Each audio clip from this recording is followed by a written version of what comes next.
वो देखिए डॉक्टर साहब कैसे खांस रहा है। जैसा कि आपने बताया था मैंने उसको बांध के रखा है। आप किसी तरह से सुई लगा दीजिए बस। अबे तू टेंशन मत ले, इस बार तो साले को सुई लगा कर रहूंगा। ये मेरे साथ कंपाउंडर है ना, ऐसे ऐसे मरीज को रोज पकड़ता है। चलो भाई। अबे कंपाउंडर पकड़ इसको। हट हट हट। अबे कंपाउंडर पकड़ इसको।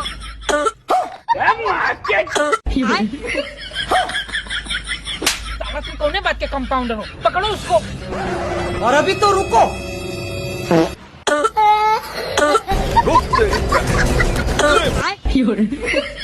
डॉक्टर साहब हाँ,